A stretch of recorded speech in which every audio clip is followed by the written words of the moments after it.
Et shalom, bonjour. Ah, je suis plus là. J'étais plus loin pourtant. Hop là. Je continue la lecture du psaume et du proverbe. Psaume 11, petit psaume, 7 versets. Psaume pour David, donné au maître chantre. Je me suis retiré vers Yahuwah. Comment donc dites-vous à mon âme, fuitant en votre montagne, oiseau? En effet, les méchants bandent l'arc. Ils ont ajusté leurs flèches sur la corde pour tirer en secret contre ceux qui sont droits de cœur. Puisque les fondements sont ruinés, que fera le juste? Yahuwah est au palais de sa sainteté. Yahuwah a son trône aux cieux. Ses yeux contemplent et ses paupières sondent les fils des hommes. Yahuwah sonde le juste et le méchant, et son âme déteste celui qui aime la violence. Donc quand on dit toujours Dieu aime le pécheur, mais il déteste le péché, c'est faux. Là c'est bien marqué. Et son âme déteste celui qui aime la violence. Il fera pleuvoir sur les méchants des filets, du feu et du soufre, et un vent de tempête sera la portion de leur breuvage. Car Yahuwah juste aime la justice. Ses yeux contemplent l'homme droit. Et le Proverbe, chapitre 3, versets 3 et 4. Que la gratuité et la vérité ne t'abandonnent pas.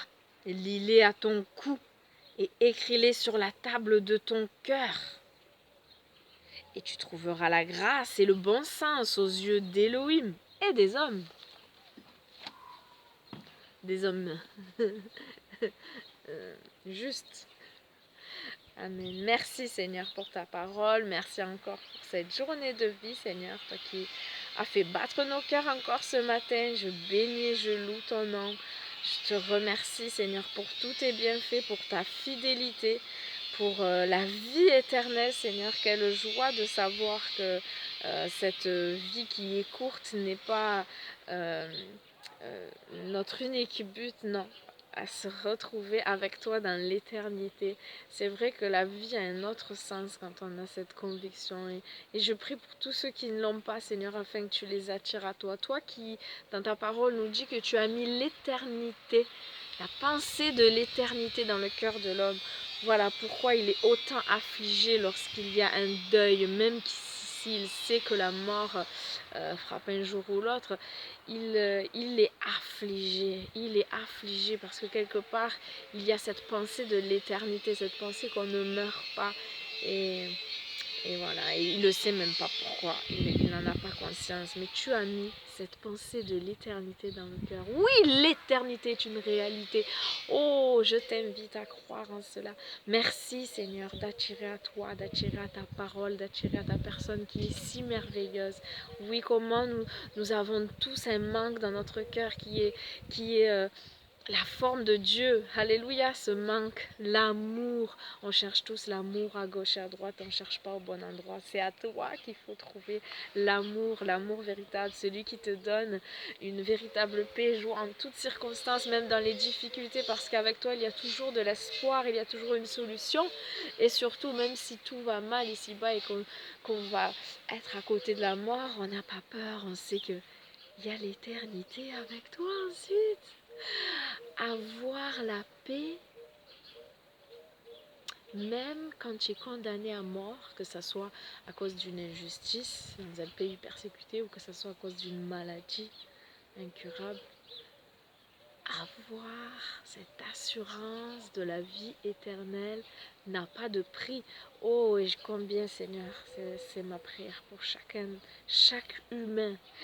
Il a besoin de toi, il a besoin de son Papa céleste. Merci pour ta patience envers nous qui sommes lents à venir à toi, surtout lorsque nous avons tout ce qu'il nous faut, qu'il nous manque rien. Pardon pour la dureté de nos cœurs, Seigneur, pardon. Et c'est vrai qu'il faut que tu envoies des épreuves. C'est comme ça.